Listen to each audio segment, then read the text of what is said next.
இன்னைக்கு நம்ம குரோகோஸ் basketball 6th எபிசோட தான் பார்க்க போறோம். எபிசோட ஓபனிங்ல ககாமி ரியோட்டாவை தாண்டி அங்க ஸ்கோர் அடிச்சிருப்பான்ல, சோ அதை அப்படியே கனவுல நினைச்சுக்கிட்டு வாத்தியாரோட தலையிலே கை வைக்க, என்னடா சொட்டை தடவிட்டு இருக்கிறேன், அவனுக்கு பனிஷ்மெண்ட் வந்து ஆபீஸ்ல மீட் பண்ற அப்படின்னு சொல்லிட்டு போக, பின்னாடி திரும்பி பார்த்தா நம்ம குரோக்காவும் தூங்கிட்டு தான் இருப்பானா. ஈவன் சீனியர்ஸ் 3 பேர் இருக்கிறானுங்களே, அவனுக்கும் பயங்கரமான தூக்க கலக்கத்தோட தான் இருப்பானுங்க. கேப்டன் யூகா ஒரு மேட்ச் தான் ஆடணும், அதுக்கு ஏன் இவ்வளவு டயர்டா இருக்குதுன்னு அவனுக்கு ஒன்னும் புரியாம இருக்க. கோச் ரீகோமே இதை கவனிக்கிறாங்க. கவனிக்கிறது மட்டும் இல்லாம ரைட் இவங்களுக்கு ஸ்டமினா முக்கியமா அப்படின்னு நோட் பண்ணிட்டு, ஆமா இல்ல இன்னைக்கு தான் ஒரு முக்கியமான நாள் நினைக்க, உடனே எல்லாரையும் கூப்பிட்டு வச்சுட்டு இந்த மாதிரி போய் பிரெட் வாங்கிட்டு வரீங்களான்னு கேப்பா. எல்லா மாசமும் 27ஆம் தேதி இந்த ஸ்கூலோட கெஃபிடேரியால ஒரு limited quantity of special bread தருவாங்களாமா. அது கண்டிப்பா சூப்பரா இருக்கும், அதை சாப்பிடறதுக்கே அவ்வளவு அருமையா இருக்கு. ஒரு 2800 yen தான் வரும்னு சொல்ல, பிரெட் தானே வாங்கி ஆகணும், அதெல்லாம் ஜுஜுபின் ககாமி கான்பிடென்டா இருப்பானா. அது அவ்வளவு ஈஸி இல்ல கண்ணு, நம்ம மட்டும் அதை வாங்க போறோம் கிடையாது. ஏகப்பட்ட பேர் காம்படிஷனுக்காக எல்லாம் வந்திருப்பானுங்க. அவனுங்களே நீ மீறி வாங்குறியாங்கிறதா இங்க மேட்ரே. அது மட்டும் இல்லாம இது அப்படின்னு சொல்லி ஒரு கவரையும் கொடுப்பாரு. சோ காசுமே இருக்காமா, காசெல்லாம் நாங்க பாத்துக்கிறோம், நான் வாங்கிட்டு வராம வந்தேன்னு வையன், உங்களுக்கு ட்ரைனிங் கொடுக்க போற பிராக்டிக்ஸ் இது எல்லாமே 3-4 மடங்கு அதிகமாகும்னு சொல்லும் போது லைட்டா ஜர்க் ஆயிருவானுங்க. உடனே அங்க இருந்து கிளம்புறானுங்களா. கண்டிப்பா எனக்கு பயங்கர கூட்டமா இருக்குன்னு அந்த யூகாக்கும் தெரியுது. சரி இவனுங்களும் அங்க போக பார்த்தா லைக் அவ்வளவு கூட்டம் இருக்கு, என்ன ஒரே கலவரமா இருக்குது. சரி கலவரத்தை கண்டெல்லாம் நழுவுருக்கு நேரம் கிடையாது, உடனே நம்ம போய் ஆகணும், இல்லைன்னா ட்ரைனிங்ல சாவடிச்சிருவாங்கன்னு நினைக்க, அந்த கொய்ச்சிங்கிற பையன் தான் அவ்வளவு ஸ்ட்ராங் இல்லைனாலும் நான் தான் போவேன்னு முன்னாடி போக அவனை பறக்க விட்டுருவானுங்க. சரி ஸ்ட்ராங்கா இருக்கிறவங்க தான் களத்துல இறங்கி ஆகணும் அப்படின்னு பார்த்தா அந்த இடத்துல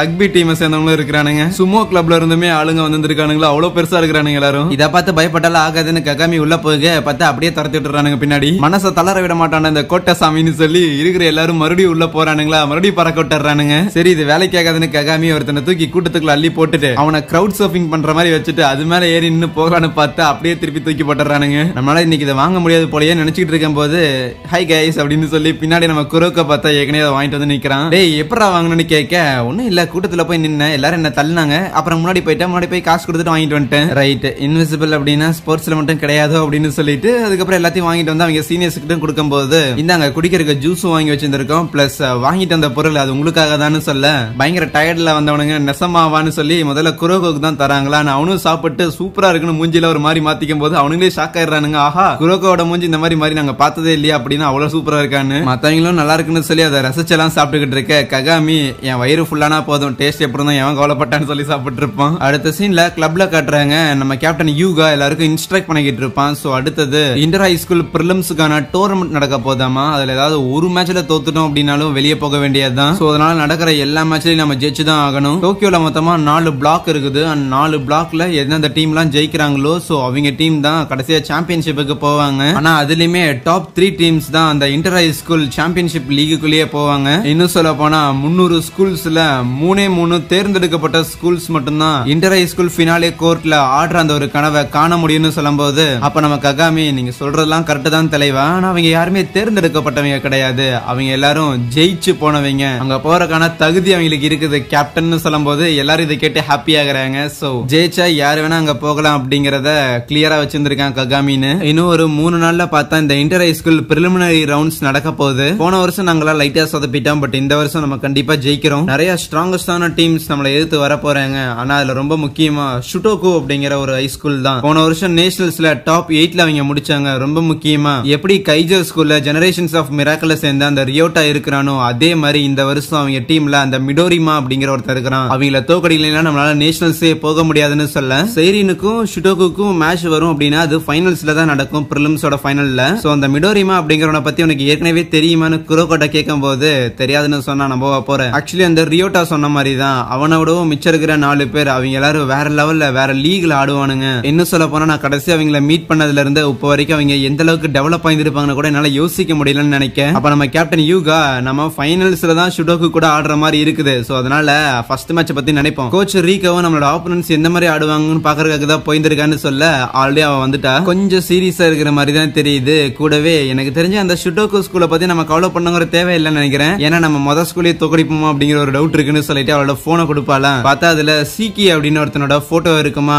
கிட்டத்தட்ட ஒரு 2 மீட்டர் ஹைட் ஆமா, 87 கிலோ வெயிட் ஆமா. அவன் தான் பெரிய பிரச்சனையா இருப்பான்னு சொல்ல மத்தவங்க எல்லாரும் அதை பார்த்து ஷாக் ஆயிருந்தாங்க. இது 2 மீட்டரா, என்னடா மலை மாதிரி இருக்கிறான்னு. நம்ம ககாமி ஹைட் தானே அதுக்கு என்ன பிரச்சனைன்னு கேட்டுட்டு இருக்க. அவன் ஹைட்டா இருக்கிறான் அப்படின்னா அவன் கை கால் எல்லாமே பெருசா இருக்கும், அவனுக்கு அது பயங்கர ஒரு அட்வான்டேஜா போய் முடியும். இருக்கிற எல்லா ஸ்கூல்ஸுமே அவங்களோட கிளப்பை ஸ்ட்ரென்தன் பண்றதுக்காக நிறைய ஃபாரினர்ஸ் நிறைய ஃபாரின் ஸ்டூடெண்ட்ஸ் ரெக்ரூட் பண்ண ஆரம்பிச்சிருக்காங்க. போன வருஷம் வரைக்கும் இந்த ஒரு ஸ்கூல் ஒரு சாதாரண ஒரு மிடில் ஆவரேஜ் ஸ்கூலா தான் இருந்துச்சு. பட் பட் இன்னைக்கு அந்த ஒரே ஒரு பிளேயரை உள்ள சேர்த்தவங்காட்டியே அது ஒரு வேற லெவலான டீமாவும் மாறி நிக்குது. அப்படின்னா என்ன சொல்றீங்க கோச், நம்மளால இதுவுமே பண்ண முடியாதுங்கிறீங்களான்னு ககாமி கேட்க, அப்பல நான் ஒன்னும் சொல்லியே, குரோகோ அண்ட் ககாமி உங்க 2 பேரை வச்சுதான் நான் நிறைய விஷயங்கள் பிளான் பண்ணி வச்சிருக்கேன். கூடவே உங்களுக்கு மட்டும் ஸ்பெஷல் ட்ரைனிங்கா ஏகப்பட்ட ஷெட்யூல்ஸுமே இருக்குது. மே 16ஆம் தேதி நமக்கு அந்த பிரிலிம்ஸ் ஆரம்பிக்க போகுது. அதனால எந்த எக்ஸ்கியூஸும் கிடையாது, கொடுக்குற ட்ரைனிங் ஒழுங்கா பண்ணுங்கடான்னு அடுத்த நாள்ல இருந்து ட்ரைனிங்கும் ஆரம்பிக்க அது எல்லாத்தையும் சின்ன ஒரு மாண்டேஜ் மாதிரி காட்டுறாங்க.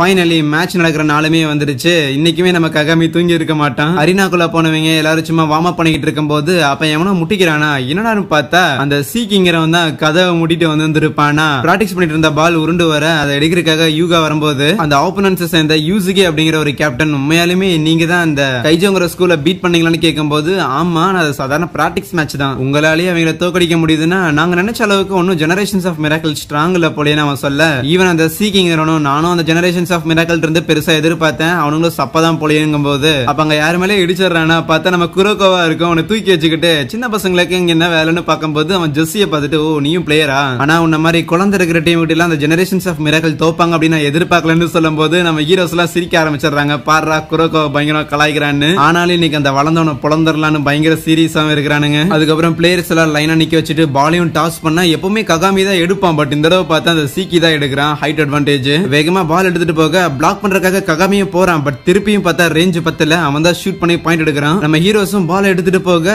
ஹியூகா ஷூட் பண்றானா, அசால்ட்டா சீக்கி எடுக்கிறான் அந்த பால. அவனுங்களால நம்பவே முடியல, ஒக்கே ஒக்கா ஃபாரின் பிளேயரடா இந்த அளவுக்கு ஆட்டம் காட்டுறதுன்னு. அந்த யூசுகேங்கிற ஆப்போசிட் டீமோட கேப்டன் இருக்கிறான்ல அவன், நாங்க எந்த ரூல்ஸையும் பிரேக் பண்ணலப்பா, தேவையில்லாம சும்மா கம்ப்ளைண்ட் பண்ணாதீங்க, ஃபாரின் பிளேயர்ஸ் டீம்ல வச்சு கூடாது அப்படின்னு எதுவும் கிடையாது, ஸ்ட்ராங்கான பிளேயர்ஸ் எங்க டீம்ல வச்சிருக்கோம், எங்களால பாயிண்ட் ஸ்கோர் பண்ண முடியாது, சோ அதனால அவனுக்கு பாஸ் பண்ணி அவன் போட்டுருவான். இதுல ஏதாவது தப்பு இருக்கான்னு கேட்க யூகாவுமே ஒண்ணுமே இல்லையே, ஏன்னா நாங்களும் எந்த ஸ்ட்ராங்கான பிளேயரையும் டீம்ல சேர்த்துக்குங்கிற தேவை கிடையாது, ஏற்கனவே இருக்கிறானுங்கன்னு நம்ம குரோகோவி ககாமியும் சொல்ல, இவன் வேற அதிகமா நம்பிக்கை வச்சு எக்ஸ்ட்ரா பிரஷர் போடுறான்னு திருப்பி கேம் கன்டினியூ ஆக போகும்போது பார்த்தா அந்த ஷீக்கி இருக்கிறான்ல அவன் இந்த தடவை போடுற எல்லா பாலுமே வந்து லைக் பாயிண்ட் ஆக மாட்டேங்குது, எல்லாம் மிஸ் ஆயிட்டே இருக்குது, ஏன் அக்யூரசி கம்மியாகுதுன்னு அந்த யூசுகேக்கு புரியாம இருக்க நம்ம ககாமி இருக்கிறான்ல, சோ அவன் தான் பார்த்தா அந்த ஷீக்கி ஒழுங்கா அந்த பாலை ஷூட் பண்ண விடாம வச்சு பிளாக் பண்ணிக்கிட்டு இருக்கிறான். இந்த ட்ரிக்கை பார்த்தா மிட்டோபி அப்படின்னா அவங்க சீனியர் பையன் ஒருத்தர் இருப்பானா, சோ அவன் இருந்தா கத்துக்கிட்டு இருந்திருப்பான். நம்மளோட சைஸ்ல பெருசா இருக்கிறவங்க ஆடும்போது அந்த பால்ல தட்டி விட்டு தான் அந்த பாயிண்ட் ஸ்கோர் பண்ண விடாம தடுக்கணுங்கிற தேவை கிடையாது, நம்ம பிளேயரை தடுத்தாலே போதுமானதுதான். சோ அதை தான் இங்கேயும் பண்ணிட்டு இருக்கிறான். பாயிண்ட் ஸ்கோர் பண்ண முடியாம போக அந்த சீக்கி பயங்கரமா ஃப்ரஸ்ட்ரேட் ஆக ஆரம்பிக்கிறானா,